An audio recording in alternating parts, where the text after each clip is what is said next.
Pada video kali ini, kita akan membahas tentang blockchain dan desentralisasi. Kemarin sudah dibahas mengenai dua hal ini, tapi mungkin sekilas aja gitu. Jadi, di video kali ini kita akan bahas dengan lebih detail.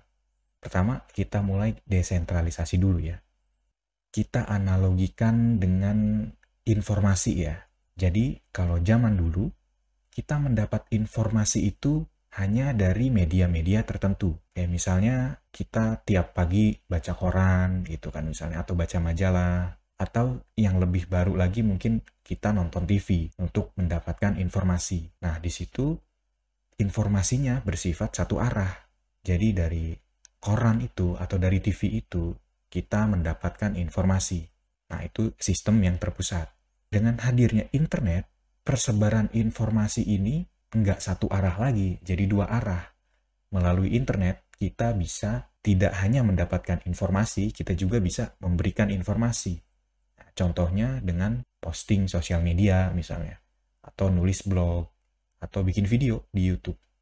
Nah, ini sama juga dengan sistem keuangan. Kalau sekarang sistem keuangan itu terpusat, semuanya berpusat di bank, mulai dari penerbitan uang di bank, penentuan nilai uang di bank, jumlah uang beredarnya juga bank yang menentukan, mau transfer atau kirim uang itu semuanya melalui bank. Nah, dengan hadirnya blockchain, sistem keuangan bisa terdesentralisasi seperti informasi tadi. Jadi kita bisa kirim uang langsung dari pengguna ke pengguna lain, direct ya. Sehingga kita nggak lagi tergantung banget sama bank itu.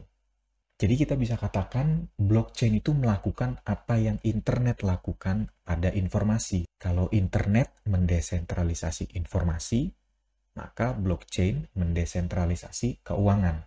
Nah, kalau proses transaksi di bank itu, semua transaksi kan diverifikasi oleh bank itu ya. Servernya juga terpusat. Misalnya bank ABC, ya servernya cuma satu, yaitu server bank ABC itu. Bedanya di blockchain, blockchain itu punya sebuah sistem yang namanya miner. Apa itu miner? Miner itu adalah jaringan komputer yang berada di seluruh dunia, yang mereka itu membantu untuk memproses transaksi yang ada di blockchain. Mereka memverifikasi semua transaksi dan membuat blockchain menjadi aman.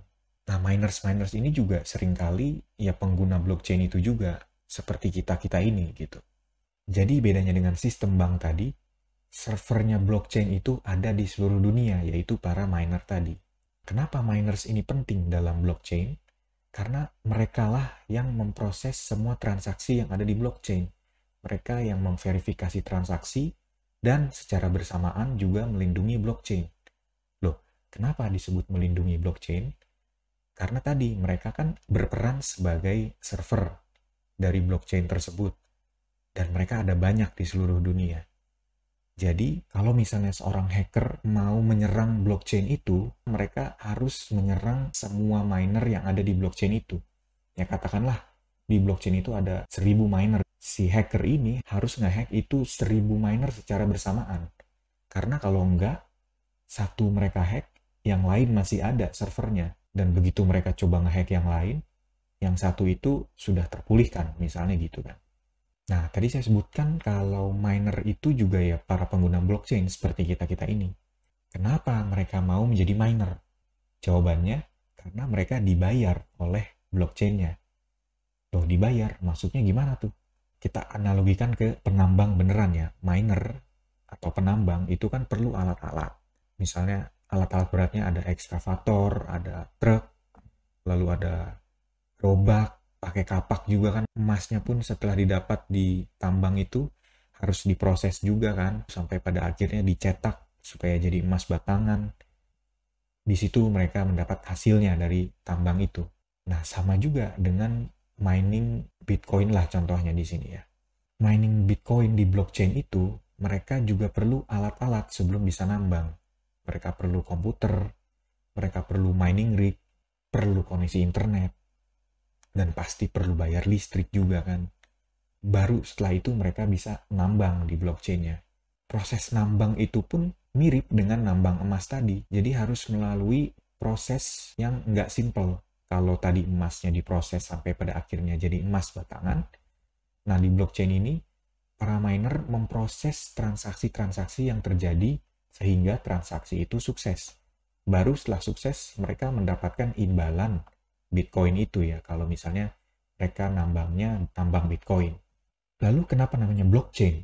Karena informasi-informasi yang diproses oleh miner tadi dalam satu kurun waktu dikumpulkan menjadi satu blok. Beberapa detik kemudian ada transaksi lagi, itu dikumpulkan menjadi blok yang lain. Blok-blok tersebut lalu dihubungkan, dirantai, makanya namanya chain ya, dirantai dengan blok-blok lain. Dan setelah mereka dirantai itu, mereka tidak bisa diubah lagi. Makanya ada istilah di blockchain itu immutable, bahwa semua transaksi yang sudah tercatat di blockchain itu tidak bisa diubah lagi dan tidak bisa dihilangkan. Oke, sampai sini dulu pembahasan di video kita. Sampai jumpa di video berikutnya.